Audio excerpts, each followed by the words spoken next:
Hello students, आप सब कैसे हो। आज मैं आपके साथ डिस्कस करूंगी इकोनॉमिक ऑर्डरिंग क्वांटिटी। जैसा कि आपको नाम से ही पता चल रहा है, इकोनॉमिक मतलब जो बेनिफिशियल होगा इस टाइम ऑर्डर करना। क्वांटिटी कितनी, किस समय, कितनी मात्रा में, और मतलब कि इकोनॉमिक ऑर्डरिंग क्वांटिटी का मतलब है कितनी मात्रा में ऑर्डर दिया जाए। ठीक है, कितना ऑर्डर दिया जाए उसको, और जिससे कंपनी को या बिजनेसमैन को प्रॉफिट हो। इकोनॉमिक ऑर्डरिंग क्वांटिटी, क्वांटिटी मतलब कितनी मात्रा में ऑर्डर दिया जाए। इससे पहले हमने टॉपिक किया था रीऑर्डर लेवल, ऑर्डरिंग लेवल। ठीक है, वो था किस समय हम ऑर्डर देते हैं। ठीक है, और ये उससे आगे है इकोनॉमिक ऑर्डर क्वांटिटी, मतलब कितना क्वांटिटी में दिया जाए ऑर्डर, है ना, कि 500 यूनिट का दिया जाए, 600 यूनिट का दिया जाए। तो इसको हम डिटेल में डिस्कस करेंगे अभी। इकोनॉमिक ऑर्डरिंग क्वांटिटी क्या होती है। इकोनॉमिक, जैसे कि इसके नाम के कंसेप्ट से पता चल रहा है कि जब भी एक बिजनेसमैन ऑर्डर देगा, ठीक है, देखो आप सभी को पता है कि हम एक, जैसे हम प्रोडक्शन भी करते हैं, रॉ मटेरियल भी खरीदते हैं, तो हम क्वांटिटी, हमारे पास बड़ी सारी ऑप्शनें होती हैं कि हम इकट्ठा सामान ले लें या 4 ऑर्डर में वही सामान ले लें। बाई चांस हम सोचते हैं कि महीने में 100 किलो दूध लगेगा, हमारे यहाँ ऐसी फैक्ट्री 100 किलो 100 kg दूध की कैपेसिटी है। या तो मैं क्या करूँगी, दूध की एग्जांपल ना लेकर मैं किसी और चीज़ की, पेरिशेबल गुड्स की ना लेकर दूसरी चीज़ की लेती हूँ। बाई चांस मैंने लेना है, मेरा रॉ मटेरियल क्या है, लकड़ी है ना, और मैं चेयर बनाती हूँ, है ना, और मैं ये सोचती हूँ कि महीने में इतनी लकड़ी लगेगी। तो मेरे पास ये ऑप्शन है कि मैं उसको या तो महीने में उस लकड़ी को 4 बारी मंगाऊँ, 5 बारी मंगाऊँ, 10 बारी मंगाऊँ, टोटल उतनी ही मंगानी मैंने। ठीक है, क्योंकि जितनी बारी मैं मंगाऊंगी कि और जो ये चीज़ भी एक है कि उसका प्राइस भी फिक्स है। ठीक है, जैसे कि ना, हम छोटे छोटे दुकानदार क्या होते हैं, जैसे आप घर का राशन लेकर आते हैं ना, तो क्या करते हैं, चलो जी हफ्ते का इकट्ठा ले लो, है ना, या 1 महीने का इकट्ठा ले आओ, या रोज़ का ले जाओ। ठीक है, पर टोटल कॉस्ट उतनी ही पड़ेगी, समझ गए। टोटल आपके घर का जो राशन का खर्चा उतना ही पड़ेगा, पर आप ये क्या करते हैं, इस ढंग से ले आते हैं घर पर। तो इससे क्या बेनिफिट होता है, आप सोचते हैं कि चलो जी हमारी रसोई छोटी है तो रोज़ का रोज़ ले आए, तो ना उसको स्टोर रखने की ज़रूरत है, ना वहाँ पर बड़े सारे चूहे हैं तो ख़राब भी नहीं करेंगे, है। दूसरे क्या होते हैं, हम सोचते हैं कि रोज़ को कौन चला रहे, हम इकट्ठा ही ले लेते हैं 1 महीने का राशन और रख लेते हैं। ठीक है, और कोई ऐसा सोचते हैं कि चलो हम इकट्ठा इतना भी क्यों लेना है, 10 दिन का ले लेते हैं, हम महीने में 3 बारी जाके ले आएंगे। लेकिन तीनों ही केसेस में जो कॉस्ट है वो क्या है, वो नहीं है, बराबर है, हमारा राशन उतना ही आना है। लेकिन फ़र्क क्या है, एक तो जब हम रोज़ का रोज़ लेते हैं तो हमें स्टॉक करने की ज़रूरत नहीं पड़ती, है ना, और यदि हम इकट्ठा ले आते हैं तो हमें बार बार मार्केट में जाने की ज़रूरत नहीं पड़ती। ठीक है, यदि मार्केट दूर है तो मैं इकट्ठा ले आऊँगी तो मैं बार बार ट्रांसपोर्ट, बार बार जाने के वो खर्चा बच जाएगा, है ना। यदि मैं रोज़ जाती हूँ तो मेरे बार बार जाने का खर्चा बढ़ जाएगा, पर अंदर रखने का खर्चा, जो समझो मैंने वो स्टोर रूम रेंट पर लिया हुआ है ना, तो मैं वो वाला रेंट बढ़ जाएगा, है ना। यदि मैं बड़े तरीके से सोचूं, यदि मैं बिजनेस के पॉइंट ऑफ व्यू से सोचूं, तो इन सारी चीज़ों को ध्यान में रखना मैंने। और मैं ये सोच रही हूँ कि मुझे ट्रांसपोर्ट का खर्चा भी कम पड़े मैक्सिमम, और मेरे अंदर जो स्टोर रूम का, गोडाउन का जो मैंने खर्चा देना है वो भी दोनों मिक्स करके कम पड़े, और ऐसी क्वांटिटी का मैंने ऑर्डर देना है। तो इकोनॉमिक ऑर्डर क्वांटिटी कह सकते हैं उसको। इकोनॉमिक ऑर्डर क्वांटिटी वो क्वांटिटी होती है जिससे बिजनेसमैन को ऐसा ऑर्डर देना जिससे उसको टोटल कॉस्ट, देखो खरीदने और रखने की कॉस्ट होती है। ठीक है, जाना बार बार मार्केट, ट्रांसपोर्ट का खर्चा आएगा, और उसको स्टोर रूम में रखना, स्टोर रूम का भी खर्चा होगा। देखो दोनों ही अपोजिट कॉस्ट हैं। बार बार जाएंगे तो जाने का खर्चा आएगा, पर अंदर स्टोर नहीं रखना पड़ेगा, है ना। मैं रोज़ का राशन लेकर आती हूँ तो मुझे स्टोर रूम का खर्चा नहीं देना पड़ेगा। हाँ, यदि मैं इकट्ठा लेकर आ जाती हूँ तो मुझे स्टोर रूम का खर्चा देना पड़ेगा, मेरा ट्रांसपोर्ट का खर्चा बच जाता है।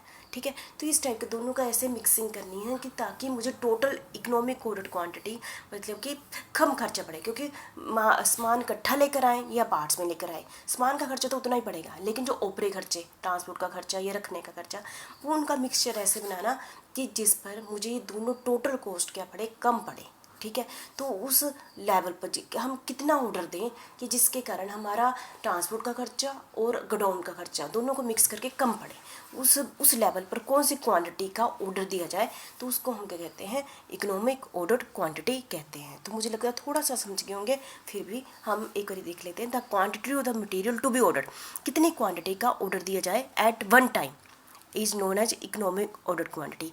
एक टाइम में हम कितना ऑर्डर दें, है ना, चाहे महीने के बाद दें चाहे 4 महीने का, कितना दें जिससे हमें सबसे ज़्यादा इकोनॉमिक मतलब फाइनेंशियल बेनिफिट हो, इकोनॉमिक मतलब फाइनेंशियल बेटरमेंट हो। Economic order quantity is that size of the order which gives maximum economy in purchase any item of the material, ठीक है। For determining economic order quantity an analysis of various cost associated with the ordering quantity is made. These cost are divided into three part. Mainly ये 2 part इसलिए लिखा है मैंने, ये main है क्योंकि जो ऊपर वाली कॉस्ट है मैं अभी बताती हूँ कि मेन ये कॉस्ट ही इफेक्ट करती है, ये कॉस्ट नहीं इफेक्ट करती है हमारे इकोनॉमिक ऑर्डर क्वांटिटी में। मैं आपको बताती हूँ टोटल एक्विजिशन कॉस्ट क्या मतलब, मेरे कहने का मतलब है ना, जैसे आप घर का राशन लेकर आते हैं, महीने का इकट्ठा ले आए, रोज़ लेकर आए, या फिर महीने में 4 बारी लेकर आए, 2 बारी लेकर आए, तो आपको डिस्काउंट नहीं मिलेगा, तो टोटल कॉस्ट क्या होगी, बराबर होगी। इसलिए हम यहाँ पर इकोनॉमिक ऑर्डर क्वांटिटी में इस कॉस्ट को इतना इंपॉर्टेंस नहीं देते हैं कि कौन सी कॉस्ट बढ़ती है कौन सी कॉस्ट घटती है, वो इन 2 कॉस्ट का इफेक्ट पड़ता है। ऑर्डरिंग कॉस्ट, हम बार बार ऑर्डर देते हैं, बार बार जाते हैं मार्केट में, तो ट्रांसपोर्ट का खर्चा बढ़ जाता है, तो उसको कहते हैं ऑर्डरिंग कॉस्ट, ठीक है।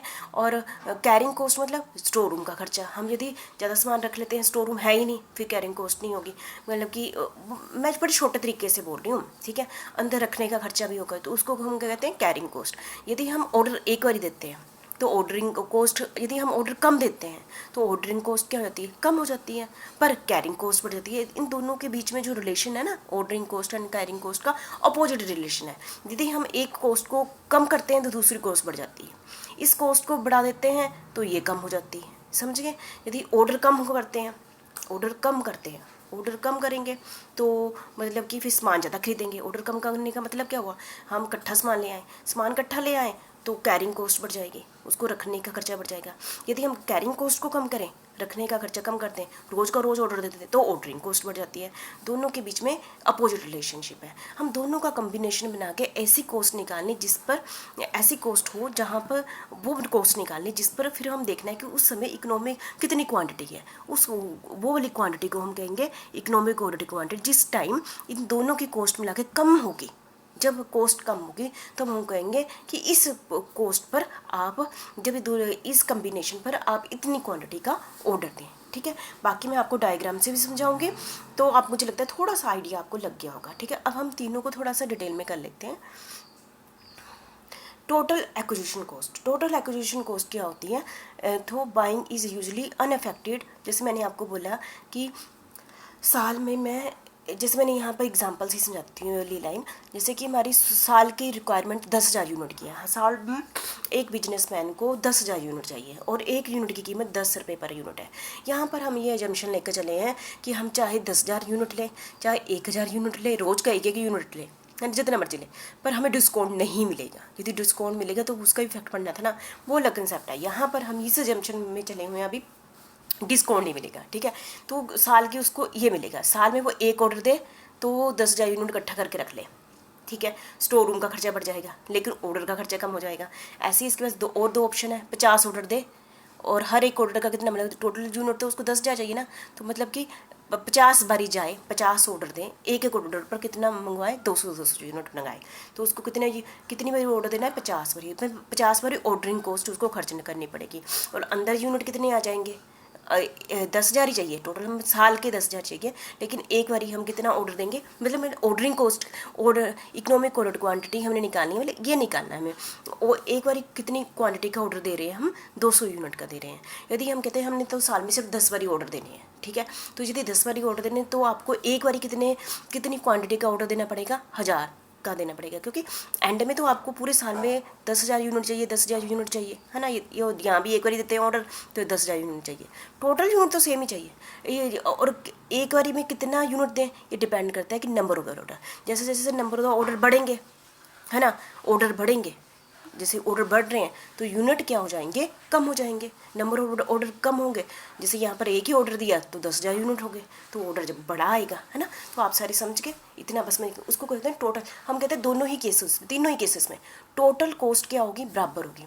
इसमें एक बारी ऑर्डर दिया 10,000 गुना 10, 1,00,000 हो गया। इसमें ऑर्डर भी 50 बारी दे दिया है, इसमें भी कॉस्ट कितनी आ गई, 1,00,000 है, इसमें भी कॉस्ट 1,00,000 आ गई। टोटल एक्विजिशन को, जो मटेरियल की कॉस्ट है जो हमने खरीदना है, वो चाहे हम एक बारी इकट्ठा खरीद लें, 20 बारी खरीद लें, 50 बारी खरीदें, जब मर्जी खरीदें, total cost of the product क्या होगी, सेम ही होगी, बोथ केसेस, बहुत इसलिए कि मैंने एक और एग्जांपल आपके साथ, no quantity discount are available, हम ये जंक्शन पर चले हुए हैं, कोई भी डिस्काउंट नहीं होगा, so they are irrelevant for deciding the quantity of a material to be ordered at one time. ठीक है, मतलब कि यहाँ पर कहने का मतलब है हम इकोनॉमिक ऑर्डर क्वांटिटी का कंसेप्ट, हम कोई भी काम करते हैं कुछ अजम्पशन लेकर चलते हैं ना, तो इसलिए इकोनॉमिक ऑर्डर क्वांटिटी में हम ये मान के चले हैं ऑर्डर जितनी मर्जी दे, हमें सामान की कॉस्ट उतनी ही पड़ेगी, हमें कोई भी डिस्काउंट नहीं पड़ेगा। ठीक है, ये एग्जम्पशन है। तो मुझे लगता है पहला पॉइंट आपको क्लियर हो गया, टोटल एक्विजिशन कॉस्ट किसे कहते हैं। ठीक है, दूसरा है total carrying cost. Carrying cost क्या होती है, जब भी हम ऑर्डर देते हैं, देखो यदि हमारे अंदर सामान नहीं पड़ा है ना, स्टोर रूम में देखो बथेरे सारे खर्चे होते हैं, जैसे हम सामान लेकर आते हैं, है ना, उस गोडाउन है, गोडाउन यदि छोटा है बड़ा लेना है तो हम उसको गोडाउन का रेंट देते हैं एक्स्ट्रा, यदि हमने ज़्यादा सामान खरीद लिया तो एक्स्ट्रा गोडाउन किराए पर ले लेते हैं, किराए का खर्चा बढ़ जाता है, स्टोर कीपर का, बंदे भी रखेंगे ना जो उसकी इंक्वायरी उसकी सेफ्टी के लिए, है ना, फिर उसके बड़े सारे खर्चे होते हैं जो इसलिए बढ़ जाते हैं कि ये बड़े बड़े जो स्टोर रूम है उनमें 20-25% खर्चा तो ये टोटल कैरिंग कॉस्ट का ही है। मतलब कि ऐसा नहीं है आप सोचते कितने का सामान है, उसको संभाल के रखना, उसको ठीक रखना, जैसे कि हम कोई ऐसी चीज़ है जो कि ठंडी रहे, उसके लिए फ्रिज की ज़रूरत है, तो हमें वैसे बड़े फ्रिज का इंतजाम करना, फ्रिज ऐसे फ्री में थोड़ी पड़ेगा, उसको ठंडा रखना तो उसकी वो भी कॉस्ट पड़ेगी ना, तो वो वाली कॉस्ट कौन सी होगी, कैरिंग कॉस्ट होगी। ज़्यादा लोग रख लिए उसको सेफ्टी रखने के लिए तो वो खर्चे होंगे, है ना, मतलब कि ज़्यादा सामान हमने उसको सेफ रखना, सामान जब तक वो आगे बिक ना जाए या आगे प्रोडक्शन डिपार्टमेंट के पास ना चला जाए, है ना, तो अपने पास रखना, तो उसका मतलब है कैरिंग कॉस्ट, मतलब कैरिंग मतलब रखने की कॉस्ट, तो रखने की कॉस्ट बहुत सारे बड़े बड़े डिपार्टमेंट में ये 20-25% के करीब पड़ जाती है कैरिंग कॉस्ट, इसलिए ये बहुत इंपॉर्टेंट है। ठीक है, मतलब कि यदि हम ऑर्डर, देखो एक बिजनेसमैन को तो ये बेनिफिट होता है कि कम ऑर्डर, ज़्यादा ऑर्डर दे, ऑर्डर सामान ले और यूज़ कर ले, अपने अंदर कम रखे। ठीक है, तो कैरिंग कॉस्ट कम हो जाएगी, है ना, क्योंकि उसको ज़्यादा गोडाउन नहीं लेने पड़ेंगे और ज़्यादा लोग नहीं रखने रखवाने के लिए। लेकिन कैरिंग कॉस्ट हम इसलिए करते हैं यदि बाई चांस एकदम से प्रोडक्शन डिपार्टमेंट में डिमांड बढ़ गई, हमने अंदर सामान रखा ही नहीं होगा और मार्केट में हमने सामान मिल ही नहीं रहा या ट्रांसपोर्ट, है ना, तो बड़ी सारी रीज़न है जिसके कारण हमें सामान अपने अंदर रखना पड़ता है। आप खुद ही सोचो, जैसे कि आजकल कोरोना का टाइम है, यदि आपने अंदर सामान नहीं रखा, खाने पीने का रखा, तो ऐसी कोई मुश्किल आ जाए तो आप क्या खाएंगे। इस टाइप से ही प्रोडक्शन डिपार्टमेंट में को भी सामान एकदम से चाहिए तो हमें अंदर सामान रखना पड़ता है, तो अंदर सामान रखने की कॉस्ट को हम क्या कहते हैं, कैरिंग कॉस्ट कहते हैं। ठीक है, it is the cost of holding the material in the store. Holding मतलब रखने की कॉस्ट, अंदर रखने की कॉस्ट। ये कौन कौन सी होती है, फिर भी एग्जांपल ऐसा नहीं मैंने नोक लिए हैं, आप वो जितनी मर्जी ले लो। Cost of the storage space which could have been utilised for some other purpose, मतलब कॉस्ट ऑफ, हम जो सामान खरीदेंगे उसको स्टोरेज स्पेस दे देना, पर हमने उसकी कॉस्ट क्या पड़ी, हमने नहीं तो किसी और को देना था, मतलब कि मैंने रेंट पर ले लिया, बाई चांस मैंने रेंट पर नहीं लिया तो किसी और डिपार्टमेंट ने वो वाला स्पेस यूज़ करना था। ठीक है, तो cost of the storage space पड़ी, है ना। Cost of the bin and rack that have to be provided for the storage of the material, मैंने आपको मतलब बिन बताया हुआ है, रैक, है ना, अलग अलग रैक है, अलग अलग गोडाउन जहाँ पर हम सामान रखते हैं, तो उसको रखने की कॉस्ट, उस गोडाउन की कॉस्ट, उस रैक की कॉस्ट, तो ये यदि हमने सामान अपने पास रखा है तो उसकी कॉस्ट हमें पे करनी पड़ती है। Cost of maintaining the material, maintaining the material, ठीक है, मेंटेनिंग द मटेरियल मतलब कि जैसे होता है ना कि हम कोई दवाई लगा के रखें या कुछ उसकी सेफ्टी के लिए रखें तो उसके लिए खर्चे करने पड़ते हैं ना, cost of the maintaining the material, है ना। जैसे अमाउंट, जैसे आपने कनक ही रखी तो उसमें दवाई नहीं डालते, तो इस टाइप्स के खर्चे। ठीक है, amount of interest payable on the money locked up in the material, कौन सी cost of interest payable on the money locked up in the material, इसका मतलब क्या हुआ, देखो आपने सामान ज़्यादा खरीदा, नहीं तो आपने जैसे बार बार ऑर्डर देते हैं इसमें, तो इसका एक और भी नुकसान होता है कि हमने जैसे सामान ज़्यादा खरीदा, इसका मतलब क्या कि हमने मनी को क्या कर दिया है, ब्लॉक करके रख लिया है, ज़्यादा सामान में मतलब मनी लग गई। यदि हम ज़्यादा सामान ना लेते उस मनी को हम एफडी बना के रखते तो उस पर इंटरेस्ट मिलना था, या कहीं और यूज़ करते उससे हमने इनकम कमानी थी, लेकिन हमने एफडी नहीं बनाई, हमने कहीं और पैसा लगा के पैसा नहीं कमाया, हमने क्या किया उस पैसे का यूटिलाइज हमने और ज़्यादा सामान रखने के लिए कर लिया, जिसके कारण हमें क्या लॉस हो रहा है, उस पर इंटरेस्ट का लॉस हो रहा है ना, तो ये भी cost of the carrying cost होगी। ठीक है, cost of spoilage in store and handling, कई बार सामान हमने यदि रखा हुआ, देखो हम कहते हैं ना घर बनाया तभी मेंटेनेंस के खर्चे हुए, घर ना बनाओ तो मेंटेनेंस के खर्चे नहीं होंगे। ठीक है, यदि मैंने सामान रखा है उसको मेंटेन करने के खर्चे होंगे, है ना, हो सकता है वो ख़राब भी हो जाए, ना। तो इस टाइप के उसको हैंडलिंग, स्टोर करने की स्पाइल, है ना। तो वो बोले कई बार होता है ना, मटेरियल बीच में ख़राब भी हो जाता है, तो वो भी कॉस्ट पड़ती है, क्योंकि हमने रखा है तो ख़राब हो रहा है, ठीक है। Transportation cost in relation to stock, transportation cost in relation to stock, हो सकता है कि ट्रांसपोर्टेशन कॉस्ट भी पड़ रही होगी, क्योंकि हमने ज़्यादा सामान रखा हुआ। एक देखो कि इसका मतलब क्या हुआ, आपने ट्रांसपोर्टेशन कॉस्ट क्या हुई, जैसे आपने गोडाउन में सामान रख रहे हैं, ज़्यादा सामान खरीद लिया है, तो अंदर हम वर्कर ज़्यादा लगाएंगे, है ना। वर्कर को कहते हैं तो तुम सामान उधर रख के आओ, ऊपर चढ़ा दो, इधर चढ़ा दो, इधर चढ़ा दो, वो ट्रांसपोर्टेशन कॉस्ट होगी ना। यदि हमने सामान रखा है तभी ये वाली कॉस्ट हुई है, ठीक है। कॉस्ट ऑफ द एक्सीलेंस मतलब यदि रिवाज चला गया, को इसका मतलब क्या होगा, यदि रिवाज चला गया तो कल फ्यूचर में उस सामान की डिमांड नहीं होगी, ठीक है। ये भी खर्चा पड़ जाता है यदि हम सामान रखते हैं, ये भी इस कैरिंग कॉस्ट में आते हैं। इंश्योरेंस कॉस्ट, यदि तो आपने सामान रखा ही नहीं होता, बार बार ऑर्डर लेते तो ये बड़ी कॉस्ट नहीं पड़ती। इंश्योरेंस कॉस्ट का मतलब यहाँ पर इंश्योरेंस का मतलब यह है कि हमने सामान रखा, गोडाउन का इंश्योरेंस करा दी, है ना, कराते हैं ना, इंश्योरेंस प्रीमियम दे देते हैं, है ना। तो ये तभी इंश्योरेंस करवाने की जरूरत पड़ी, क्योंकि हमने अंदर सामान रखा हुआ है, अंदर सामान रखा हुआ। यदि हम ये अंदर सामान नहीं रखते तो उसका इंश्योरेंस करवानी नहीं पड़ती थी, तो इंश्योरेंस कॉस्ट नहीं पड़नी थी। और क्लैरिकल कॉस्ट, क्योंकि हम गोडाउन के लिए क्लर्क रखे हुए हैं ताकि वो सामान देखते हैं, क्योंकि चोरी ना हो जाए, ये ना हो जाए, है ना, क्लर्क हिसाब किताब रखते हैं। हाँ, ये वाली चीज़ तभी होनी थी कैरिंग कॉस्ट। यदि हम सामान ना रखते तो ये वाले तो क्लर्क रखने की जरूरत नहीं पड़नी थी, तो ये भी कॉस्ट पड़ती है। तो ये सारी कॉस्ट जो मैंने आपके साथ डिस्कस की है, कैरिंग कॉस्ट मतलब क्या होती है, जब हम सामान लेकर अपने अंदर रखते हैं, ठीक है। और ये सामान जितना ज़्यादा बढ़ता रहेगा, है ना, तो उतने ही हम अपना स्टोर में जितना ज़्यादा रखेंगे उतना कैरिंग कॉस्ट बढ़ जाएगी। जितना कम रखेंगे सामान, है ना, अंदर कम रखेंगे, उतनी कैरिंग कॉस्ट क्या हो जाएगी, कम हो जाएगी, ठीक है। कैरिंग कॉस्ट का सीधा हिसाब है, स्टॉक ज़्यादा होगा तो ये बढ़ेगी, ठीक है।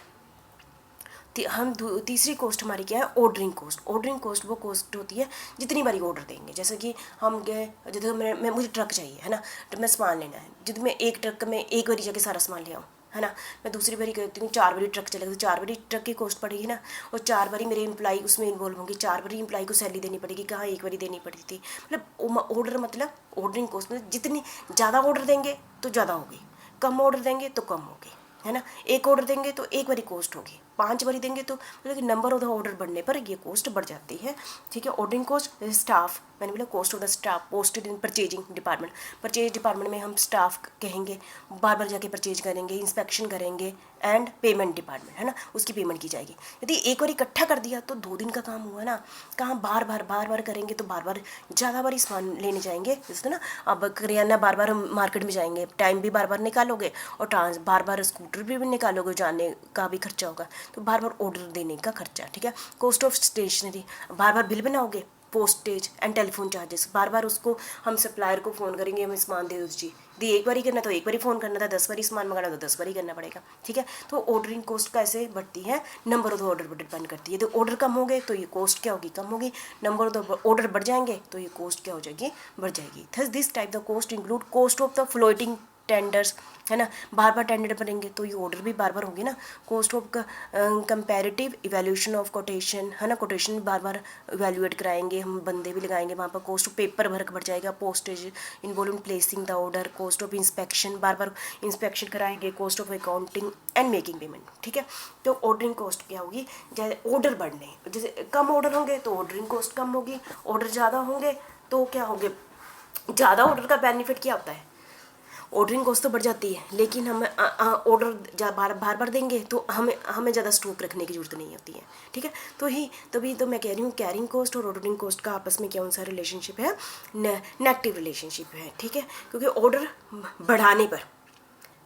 बढ़ाने पर क्या होता है, हम स्टॉक कम खरीदते हैं, और कम खरीदने से क्या होगा, स्टॉक रूम में सामान कम रखना पड़ेगा, तो उसको कैरिंग कॉस्ट कम हो जाती है, ठीक है, ठीक है। इसको आप कर लेना अच्छे से, क्योंकि तीनों कॉस्ट बड़ी ही इंपॉर्टेंट है। Thank you very much.